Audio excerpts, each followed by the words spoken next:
Hello.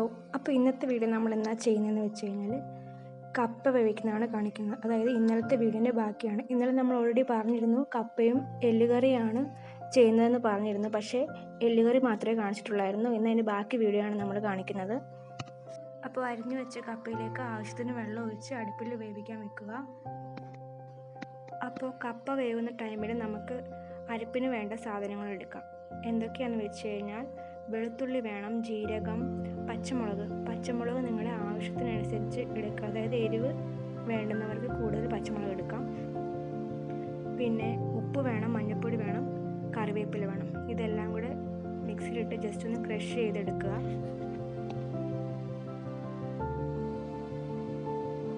കപ്പ വെന്ത് കഴിഞ്ഞാൽ കപ്പയിലെ വെള്ളമെല്ലാം ഊറ്റിക്കളഞ്ഞതിന് ശേഷം നമുക്കതിലേക്ക് നമ്മൾ നേരത്തെ അരച്ചു വെച്ച അരപ്പാണ് ചേർത്ത് കൊടുക്കാൻ പോകുന്നത്. അപ്പോൾ നേരത്തെ അരച്ചു വെച്ച അരപ്പ് കപ്പയിലേക്ക് ചേർക്കുക.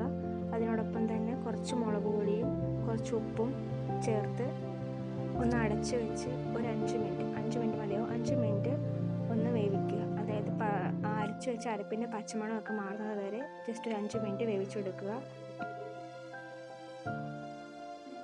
ഈ അരപ്പ് ചേർത്ത കപ്പ വെന്ത ശേഷം നമ്മൾ ഇനി നെക്സ്റ്റ് എന്താ ചെയ്യാൻ പോകുന്നതെന്ന് പറഞ്ഞു കഴിഞ്ഞാൽ ഇത് നല്ലോണം ഇളക്കി യോജിപ്പിക്കുക. അതായത് ഉടച്ച് ഇളക്കിയെടുക്കുക.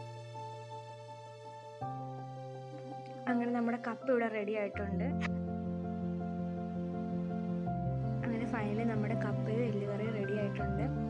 എല്ലാവർക്കും ഇഷ്ടപ്പെട്ടിട്ടുണ്ടെങ്കിൽ ലൈക്ക് ചെയ്യുക, സബ്സ്ക്രൈബ് ചെയ്യുക. Thank you.